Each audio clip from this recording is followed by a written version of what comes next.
I've sutured countless shattered chests, but that night, under the blazing stadium lights, it was my own parents who tried to tear apart my honor. My father silenced the crowd with a raised hand, then slapped me as the whole town cheered, "Cry now!" I did cry for the last time in my life. They didn't know what I carried in my purse: a USB drive, a warrant, and 5 years of ledgers they thought they'd buried. As the brass band struck up Homecoming, police sirens joined the symphony. This time, the whole town would hear me speak. My name is Riley Hart, and I haven't set foot in Tanner Ridge for 14 years. Tonight, that changes. The rental car's headlights sweep across the Welcome to Tanner Ridge High School sign, freshly painted in those same nauseating colors, crimson and gold. The parking lot reeks of wet grass and diesel from the tour buses.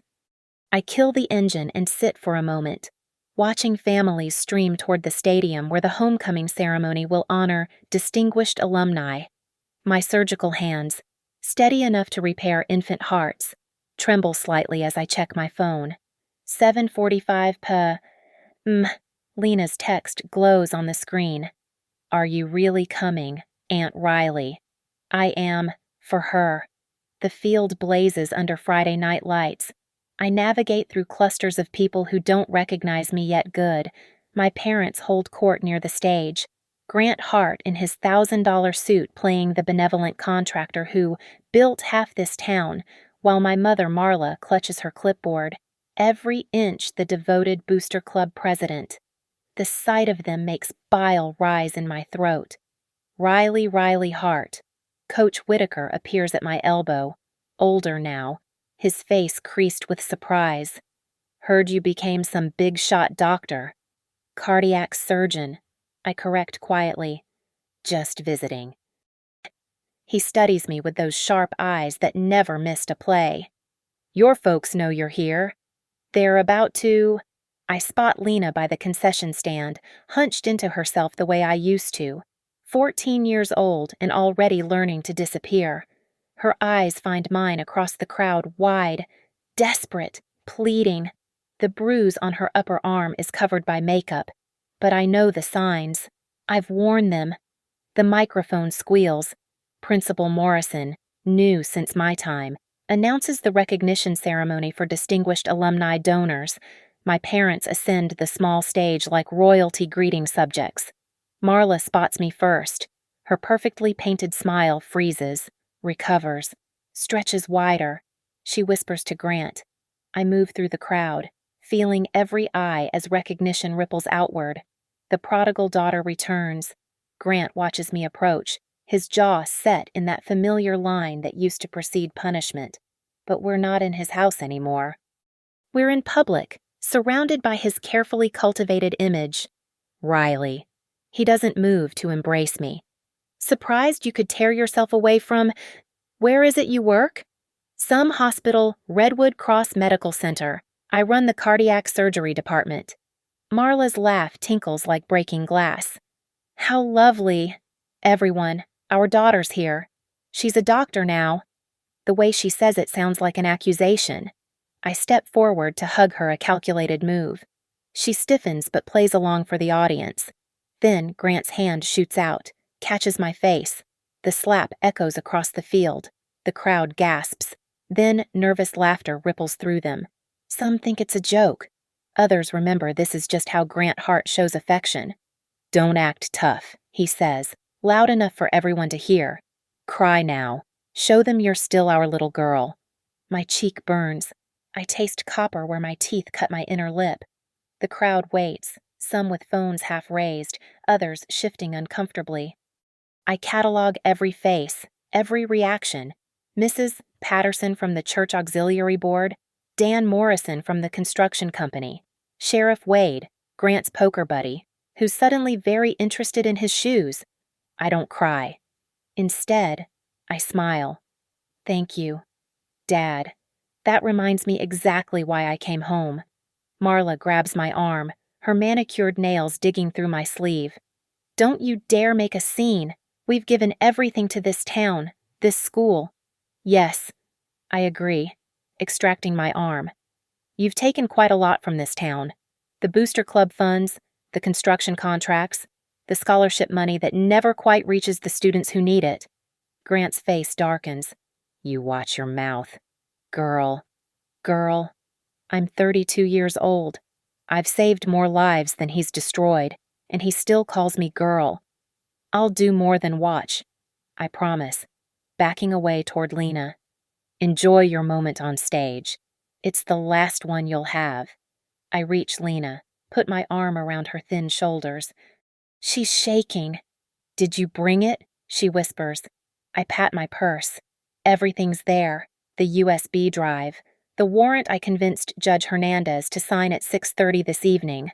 5 years of forensic accounting that started as curiosity and became evidence. Ladies and gentlemen, Principal Morrison continues awkwardly, let's hear from our generous donors about their vision for Tanner Ridge High's future. Grant takes the microphone like he owns it. Because in his mind, he does. He owns this school, this town, these people. He owned me once. Not anymore. I pull out my phone, send a single text to Deputy Sloan, now. In the distance, sirens begin to wail. The first time Grant Hart taught me about discipline through love. I was 7 years old. I'd forgotten to set the table before his business partners arrived. He made me stand in the corner during dinner, then apologized to each guest individually while he critiqued my posture, my tone, my sincerity. Tears mean you're learning, he said. The men laughed. Marla refreshed their drinks. By 10, I knew the rhythm of humiliation. Report cards were read aloud at church socials. Anything below an A met with public disappointment and private bruises. At 12, when I won the science fair, Grant told the judges I'd probably cheated, then made me rebuild the project from scratch in front of them to prove my integrity. At 15, when I dated Tommy Morrison without permission, Marla cut my hair off in the school bathroom and made me walk to every class to apologize to my teachers for disrespecting my family's values. They called it character building. The town called them devoted parents. What the town didn't see were the financial crimes hidden beneath their charitable facade. I discovered the first discrepancy by accident, home from pre-med for Christmas break. Grant had left his office door open, bank statements scattered across his desk. The Booster Club should have had $40,000 for new band uniforms.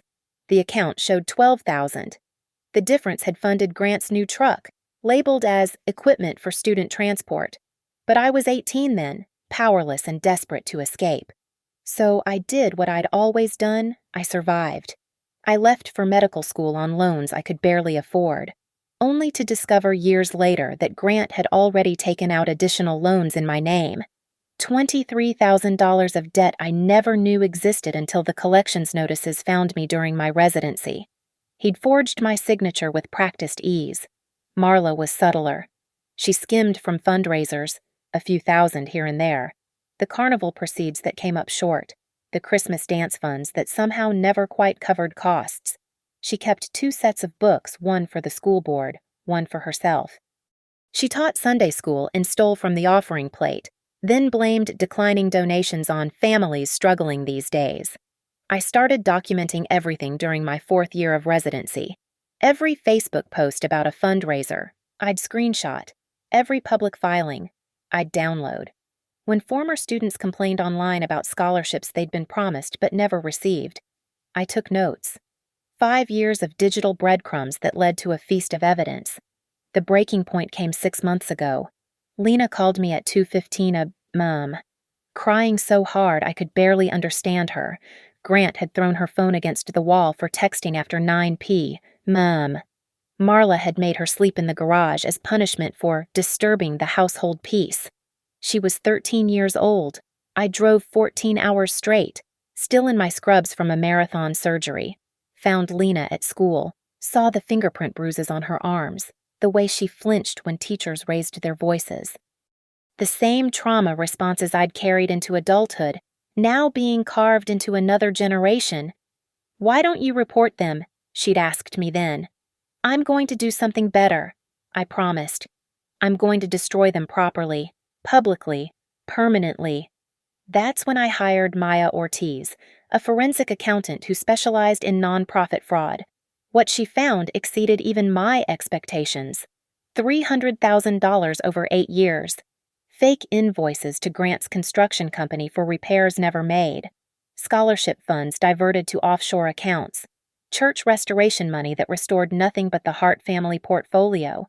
Grant once told me that reputation was everything in a small town. "Lose that," he said, backhanding me for embarrassing him at a town meeting. "And you lose your life." He was right about reputation. He just never imagined I'd be the one to take his... The stack of evidence in my apartment back in Denver stands 3 feet high. Bank records. Forged documents. Emails Marla thought she'd deleted but lived forever in the school's backup servers. Grant's construction contracts with the city, inflated by 40%.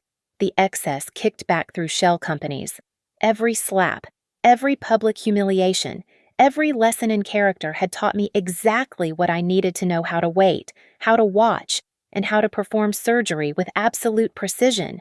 They created their own destroyer. They just never bothered to notice. Tonight, under these same lights where they once made me feel worthless, I'm going to show this town exactly who Grant and Marla Hart really are. Not the pillars of the community, not the devoted parents and generous donors, criminals, abusers, thieves. And I have the receipts. Maya Ortiz doesn't look like someone who destroys empires. 5'2", cardigan sweater, reading glasses on a chain. But she's dissected Fortune 500 fraud schemes and sent CEOs to federal prison. When I hired her, she said one thing: "I don't do revenge. I do math. Math doesn't lie." The math was devastating. We met every Sunday at a diner halfway between Denver and Tanner Ridge. She'd spread spreadsheets across the cracked Formica table, tracing money like a surgeon tracking blood vessels. "Your father's clever," she admitted during our third meeting. "But he's also arrogant. See this pattern. He bills the school district for materials on the 15th, deposits the check on the 20th, then transfers exactly half to Hartridge Community Outreach on the 21st, every single month, like clockwork." "Hartridge Community Outreach doesn't exist," I said. "It does on paper. Registered nonprofit. Your mother's the secretary. The address is a P.O. box in Wyoming." Maya slid another document across the table. "But look where the money actually goes. Personal accounts, investments. A cabin in Aspen neither of them had ever mentioned. A boat docked in San Diego. College funds for Grant's brother's kids. While actual Tanner Ridge students went without scholarships they'd earned. I brought Maya more than numbers. I brought allies. Coach Whitaker was first. He'd noticed equipment purchases that never materialized, uniforms ordered but never delivered. I kept asking about new helmets, he told me over coffee. Grant said they were back-ordered. That was 3 years ago. He had emails, requisition forms, proof of need versus absence of delivery. He was retiring in 6 months anyway. "Might as well go out clean," he said. Deacon Ruth Hale from First Methodist had suspected Marla for years. The Christmas charity drive that raised $30,000 but only distributed $10,000 in gift cards. The youth mission trip fund that never quite covered the actual trip. "I've been keeping my own records," Ruth confided, producing a leather journal filled with meticulous notes. "Couldn't prove anything, but I knew." Deputy Kevin Sloan was the crucial piece. His daughter Emma should have received the Morrison Scholarship perfect grades, stellar athletics, community service. Instead, it went to the mayor's son who had a B average and no extracurriculars. "Grant told me Emma's essay wasn't strong enough," Sloan said, jaw tight. I read that boy's essay later.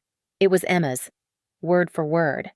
The CPS contact came through my hospital.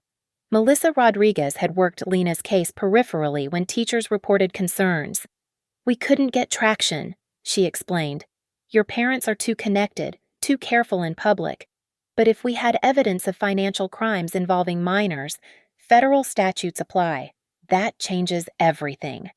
I gave her photos I'd taken of Lena's bruises during her visit, medical documentation from my examination, the pattern of injuries consistent with systematic abuse, not accidents. "This is enough for emergency intervention," Melissa said. "But only if we move fast and simultaneously." Assistant Attorney General Sarah Winters was Maya's contact. They'd worked together on a healthcare fraud case. When Maya presented our evidence, Winters took 2 hours to review it, then said simply, "How soon can you have your witnesses ready?" We built the case like I'd prepped for surgery. Every document verified, every witness deposed, every financial transaction traced to its source and destination. Grant had stolen $400,000. Marla had taken another $150,000. Together, they'd defrauded the school district, the church, and the federal government through falsified tax returns. "The beauty is the pattern," Maya explained, highlighting rows of numbers. "They got comfortable, same amounts, same timing, same methods. In forensic accounting, patterns are confessions. I coordinated the timing with surgical precision. The warrants would be served during the homecoming gala, maximum publicity, minimum chance for escape or evidence destruction. Sloan would handle the arrests. The state police would secure the electronic evidence. CPS would extract Lena." "You sure you want to do this publicly?" Winters asked during our final meeting. "They taught me the value of public humiliation," I replied. "I'm just returning the lesson." Coach Whitaker would ensure the AV system was ready. Ruth would have the church financial records on hand. 3 news stations would receive anonymous tips 15 minutes before the reveal, enough time to get cameras rolling, not enough for Grant's connections to intervene. The plan was a surgery. Every cut mapped, every bleeder anticipated, every contingency covered. Except for one variable, I hadn't calculated my own anger. 14 years of suppressed rage, compressed into surgical calm, waiting for release. When Grant slapped me on that stage, I felt it crack, not break, but crack, like bone under pressure, holding but warning. "Stay clinical," I reminded myself, watching the sirens grow closer. "Cut clean, no emotion, just evidence." But my hands were steady now, steadier than they'd ever been in any operating room, because this time, I wasn't saving a life. I was reclaiming mine. The USB drive weighs nothing, but it feels like I'm carrying a bomb. Inside 800 pages of evidence, 47 video depositions, 300 bank transactions, and a forensic audit that reads like a criminal indictment. Because it is one. I watch Grant work the crowd from the stage, shaking hands, accepting congratulations for his generous donation of new bleachers. Bleachers that cost the district $90,000 but only cost Grant $40,000 to build.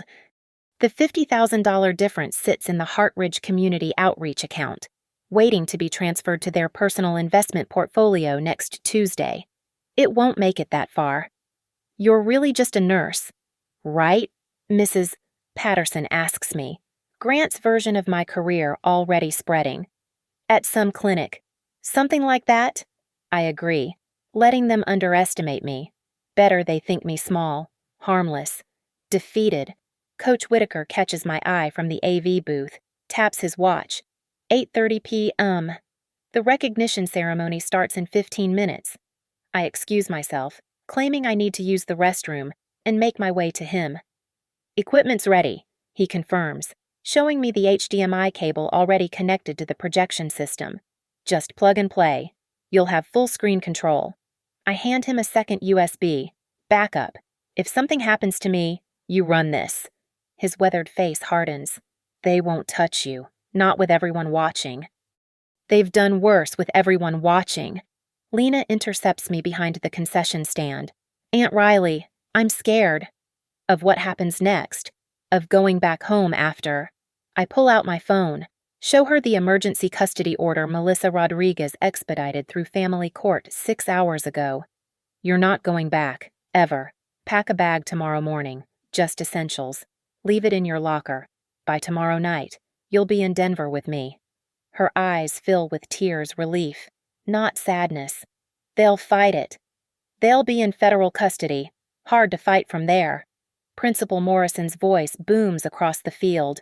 "Ladies and gentlemen, please take your seats for our special recognition ceremony." I position myself at the side of the stage, partially hidden by the banner displaying Tanner Ridge Building Tomorrow's Leaders Today. Ironic, considering how many futures Grant and Marla have stolen. Maya texts me, news vans pulling into parking lot, ETA 5 minutes. Then Winters. Judge signed federal warrants at 8:25 p.m. Agents standing by. Finally. Sloan, team in position, on your signal. Grant takes the microphone again, Marla beside him glowing with false warmth. Friends, neighbors, family. Marla and I are humbled by this recognition. For 20 years, we've poured our hearts and resources into this community. Poured. Interesting verb choice for embezzlement. The Booster Club has raised over $2 million during Marla's tenure as president. He continues. Every penny going to benefit your children. Someone starts recording on their phone. Good. I want this documented from every angle. And through Heart Construction, we've built not just buildings but futures. The new science wing, the stadium renovation, the proposed arts center all at cost, because that's what community means. At cost plus 40%. I have the invoices to prove it. Marla takes the microphone. This town raised us, shaped us. When we had nothing, Tanner Ridge gave us everything, so we give back. It's not charity, it's family. The crowd applauds. Several people wipe away tears. Even now, even knowing what I know, Marla's performance is flawless. She could sell salvation to saints or damnation to devils. Before we continue, Principal Morrison interjects. Would anyone else like to say a few words about the Heart's impact on our community? This is it. The moment Coach Whitaker and I choreographed, I raise my hand. I would. Grant's expression shifts surprise, then calculation, then forced paternal pride. Everyone, our daughter Riley wants to speak. She's a doctor now, working at a small clinic. Come on up, sweetheart. Small clinic. Still diminishing me. Still establishing the narrative successful parents. Adequate daughter. I climb the metal stairs, my heels ringing against each step like a countdown. The microphone is warm from their hands. The crowd faces me expectantly. Hundreds of people who've known me since birth, who watched Grant and Marla shape me through public shame, who did nothing. Thank you, Dad. Actually, I'm the chief of cardiac surgery at Redwood Cross Medical Center. It's the largest hospital in 3 states. But you're right about one thing. I am here to talk about impact. I pull out the USB drive, hold it up so everyone can see. This contains something special, a presentation about my parents' true impact on Tanner Ridge. Coach Whitaker, could you help with the projection? Grant steps forward. Riley, what are you? Sit down, Dad. My voice carries the authority of someone who holds human hearts in her hands daily. For once in your life, just sit down and listen. The screen flickers to life behind them. The first slide appears, Hart Family Fraud, a Financial Autopsy. Gasps ripple through the crowd. Grant lunges for the microphone. Don't touch me, I say into the microphone, my voice carrying across the field as Grant reaches for me. You told me to cry. I chose to speak instead. The screen behind us displays the first evidence, a canceled check for $90,000 from the school district to Hart Construction, next to an invoice from Grant's supplier for $40,000. The $50,000 difference glows in highlighted yellow. January 15th. This year, new bleachers. The district paid $90,000. The actual cost $40,000. Where did the other $50,000 go? Click. New slide. Bank statement for Hartridge Community Outreach, a charity that doesn't exist except on paper. Run by my mother. The address, a P.O. box in Wyoming.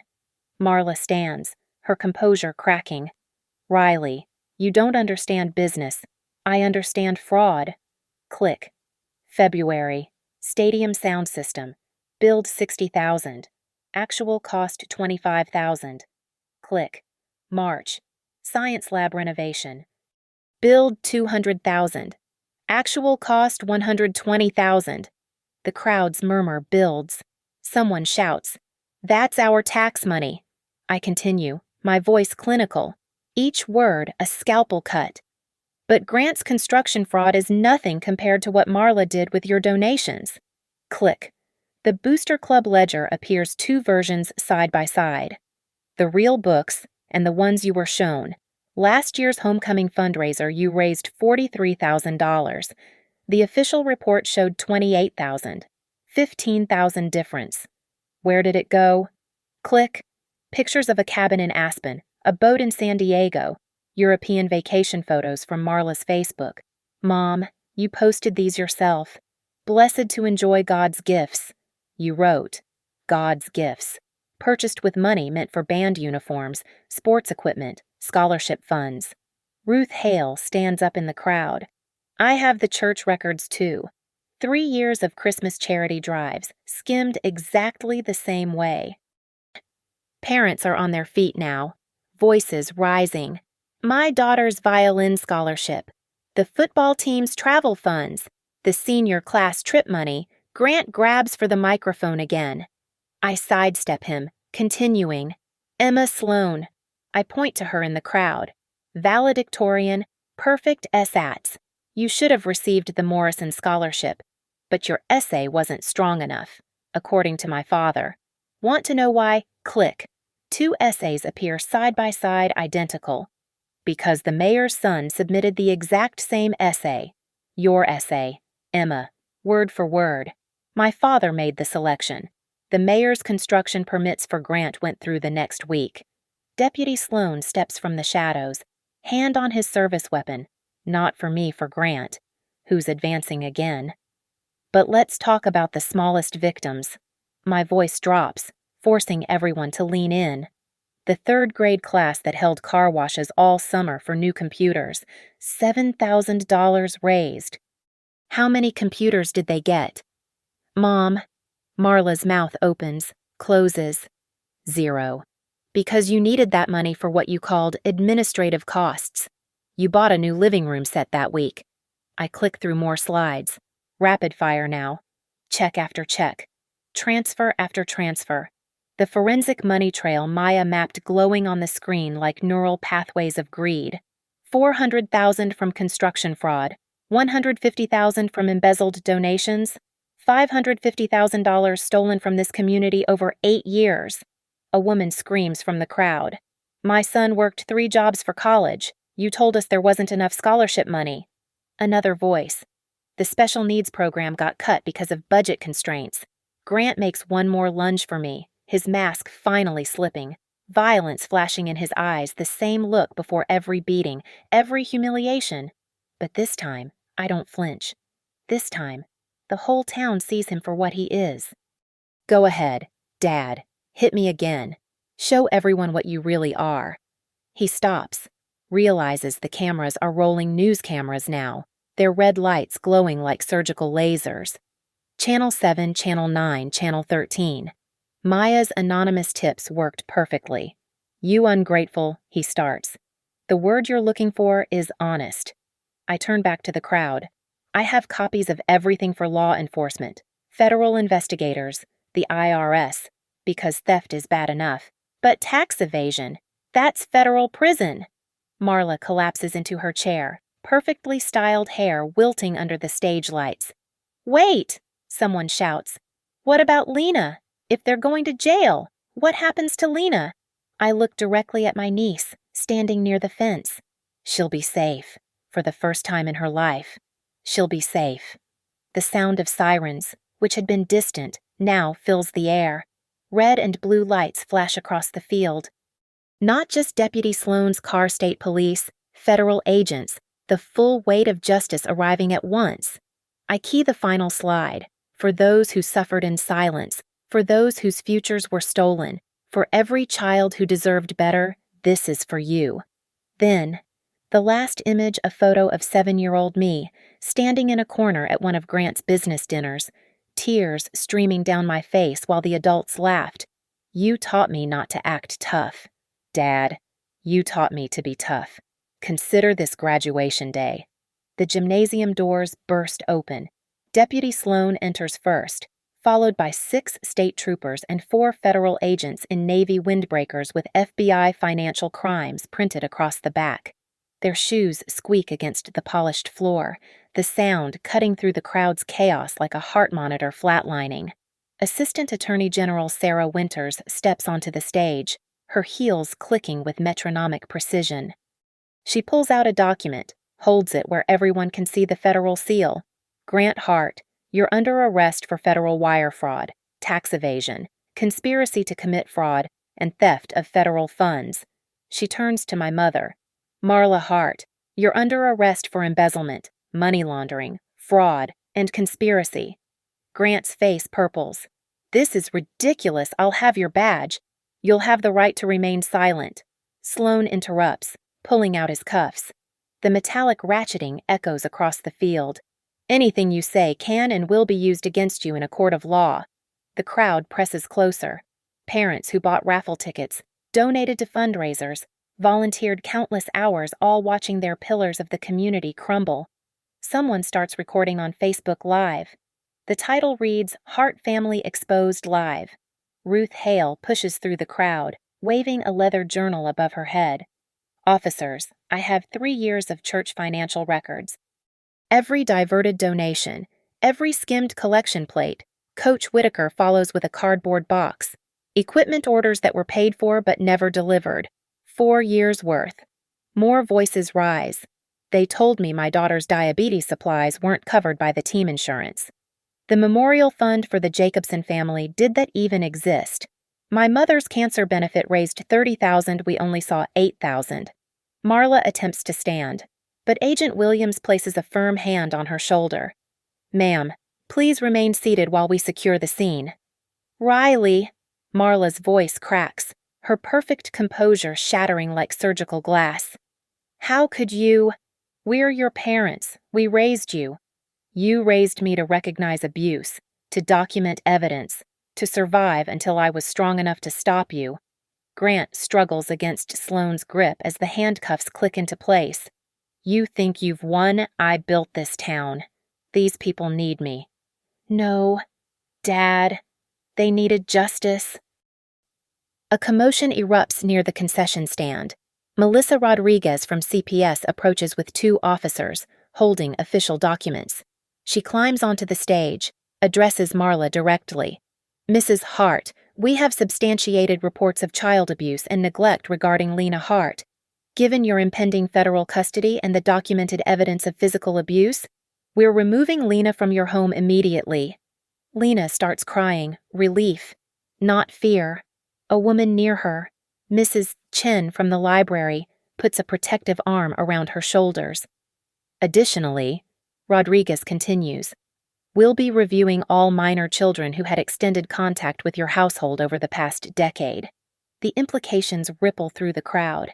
How many other children suffered in silence? Grant makes one last violent jerk against his restraints.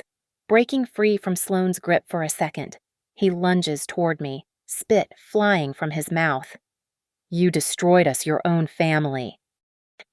2 agents tackle him to the stage floor. His expensive suit tears at the shoulder. The sound of knees hitting wood planks reverberates through the microphone. No, Dad, you destroyed yourselves. I just showed everyone the wreckage. Agent Williams reads from his tablet. We're also seizing all assets pending investigation. Both personal and business accounts are frozen as of 8:45 p.m. The construction company is under federal receivership. The Hartridge Community Outreach accounts have been flagged for immediate audit. Marla's face drains of color. Our accounts, but the house payments, should have thought about that before you stole $500,000, Winters states flatly. The news crews push closer. A reporter shoves a microphone toward me. Dr. Hart, how long have you been planning this? Since I realized they'd never stop. Not with me, not with Lena, not with this town. Do you feel any regret about turning in your parents? I look at Grant, face down on the stage, sawdust from the plywood clinging to his expensive suit. At Marla, mascara streaming down her cheeks, her carefully constructed image demolished in minutes. I regret it took me this long. The agents lift Grant to his feet. His nose is bleeding, staining his white shirt. For the first time in my life, he looks small, powerless, the way he always made me feel. As they march him past me, he hisses, I'll destroy you for this. You already tried. For 18 years, you failed. The crowd parts as the officers escort my parents off the stage. The stadium lights catch the handcuffs, making them gleam like surgical instruments. Someone starts slow clapping. Then another. Not celebration acknowledgement. Recognition that something rotten has finally been cut out. Principal Morrison takes the microphone with shaking hands. Ladies and gentlemen, please. The ceremony is concluded. But nobody moves. They're all staring at me, the woman who just performed public surgery on her own family. I key my phone, sending the final text to Maya. Extraction complete. Patient stable. I pull out the final piece of evidence from my purse, a manila envelope. Edges worn from handling. Inside the loan documents from 2011, my forged signature practiced so perfectly it fooled 3 banks. $23,000 of debt that followed me through medical school, residency, fellowship, debt that nearly destroyed my credit, my career, my future. Wait, I call to Agent Williams. There's one more thing. The federal agents pause at the stage steps. Grant strains against his handcuffs to look back. I hold up the documents where everyone can see them. Identity theft, wire fraud across state lines, forgery of federal loan documents. I hand the envelope to Williams. My father took out student loans in my name when I was 18. I've been paying them for 14 years. Williams examines the papers under his flashlight, comparing signatures. This is extensive. These charges alone carry 15 years federal time. Grant's lawyer, because of course he already had one on speed dial, pushes through the crowd. My client invokes his right to remain silent. Too late for that, counselor, Winters observes. Your client has been running his mouth for the last 10 minutes, all recorded. She gestures to the dozens of phones still filming. I turn to face Grant directly, walking close enough that only he can hear me. You taught me not to act tough. You taught me to document everything, every bruise, every humiliation, every crime. His eyes, for the first time in my life, show fear. Louder now. For everyone. You said cry now in front of all these people, but tears were never what you wanted. You wanted submission, silence, complicity. I step back. I'm done being silent. Melissa Rodriguez approaches with custody papers. Dr. Hart, we need you to sign these. Temporary emergency custody of Lena Hart, pending final family court review. I sign my name, my real signature, not the forgery Grant perfected. Lena breaks away from the crowd, runs to me, sobbing into my shoulder. I hold her the way no one held me at 14. The house, she whispers. You're never going back there. I have a guest room in Denver already set up. Your own bathroom, a desk for homework, normal doors that lock from the inside. That last detail makes her cry harder. The crowd doesn't understand. But I do. Doors that couldn't lock, privacy that didn't exist, safety that was always conditional. Marla calls out from the police car. Riley, please, we're your parents. I don't turn around. Biology doesn't grant you absolution. Coach Whitaker hands me a flash drive. Stadium security footage, every game for 5 years, in case you need more evidence of what happened to kids in their care. Ruth Hale adds her journal to the evidence pile. Every suspicious transaction, every missing dollar, every child who didn't get what they were promised. More people come forward. The Pattersons with receipts for donations never acknowledged. The Johnsons with emails about scholarship funds diverted. Mrs. Thompson with photos of the playground equipment that was paid for but never installed. The FBI agents set up a folding table, begin taking statements. The line stretches around the track. Principal Morrison approaches me nervously. Dr. Hart, I should have seen this, should have questioned the discrepancies. You saw what they wanted you to see. They were professionals at this. Still, I failed these students, this community. He looks at the growing line of victims. What happens now? Restitution. The federal government will seize their assets, liquidate everything, return what was stolen. It won't make people whole, but it's a start. A reporter from Channel 9 manages to get close. Dr. Hart, your parents are facing 25 to life. How does that make you feel? I consider the question, watching the patrol cars pull away with Grant and Marla in separate vehicles. The red and blue lights fade into the distance, taking my abusers to face the first real consequences of their lives. Free, I answer. It makes me feel free. Assistant AG Winters approaches with a final document. Dr. Hart, we'll need you to testify. This could take years to fully prosecute. I've waited 32 years for justice. I can handle a few more. She hands me her card. You did something extraordinary tonight. Most people never find this courage. Courage! I shake my head. This wasn't courage. This was surgery. Remove the diseased tissue before it spreads. Basic medical practice. The crowd begins to disperse, but slowly. People keep approaching to thank me, to share their own stories, to apologize for not seeing it sooner. Each confession is another suture closing old wounds. Emma Sloan hugs me, tears streaming. You got me justice, my scholarship. You got yourself justice by being exceptional. I just revealed the theft. As the field empties, I stand on the stage one last time. The banner reading Proud Tradition flutters in the night wind. The podium where Grant commanded attention lies overturned. Marla's clipboard abandoned on her chair, her perfect handwriting documenting her last legitimate event. Lena takes my hand. Aunt Riley. What you said about choosing to end things instead of crying. What did you mean? I squeeze her fingers gently. Some cycles need to end. Ours ends tonight. The parking lot empties slowly, leaving only the essential vehicles, police cruisers, FBI vans, news trucks packing up their equipment. The stadium lights shut off in sections, each one dying with the electric hum that sounds like a ventilator powering down. I sign the last of the custody papers on the hood of Deputy Sloan's patrol car, the metal still warm from the engine. That's everything, Melissa Rodriguez confirms, organizing the documents into a folder marked Lena Hart, Emergency Placement. She hands me a card. My direct line. Call if you need anything. The formal hearing is Monday at 9 a.m. Lena stands beside me, holding a grocery bag with her few possessions grabbed from her locker, a change of clothes, a journal, her phone charger. Everything else remains in the house that's now a crime scene. You ready? I ask her. She nods, then glances back at the field. Will I have to see them again? Only in court, and I'll be right beside you.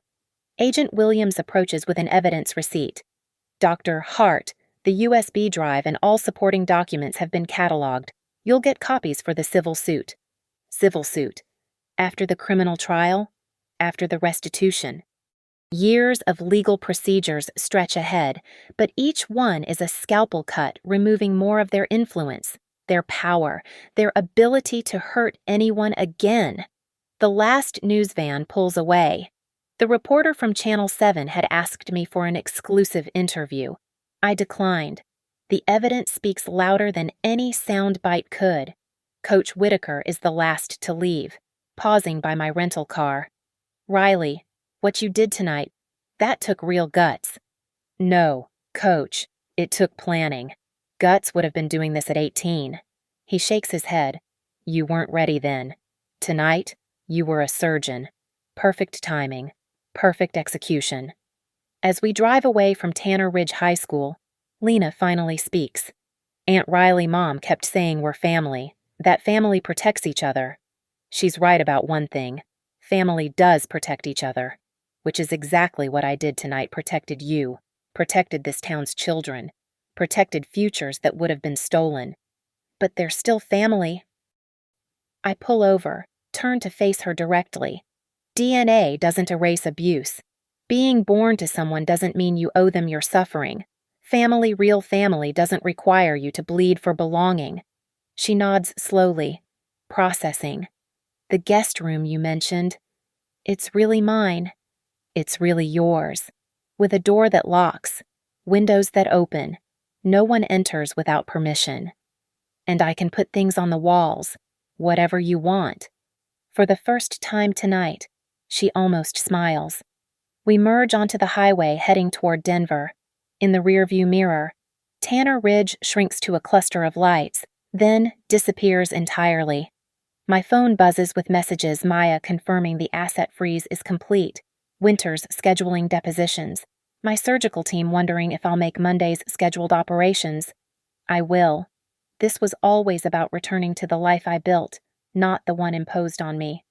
Lena falls asleep against the window 2 hours into the drive, her breathing finally steady, unguarded.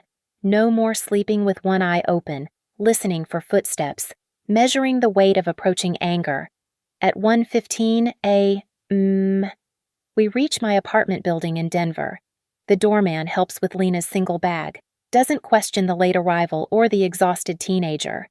The elevator rises 22 floors in smooth silence.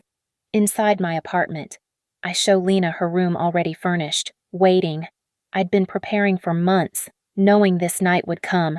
Fresh sheets, empty dresser, blank walls ready for her to fill with her own choices.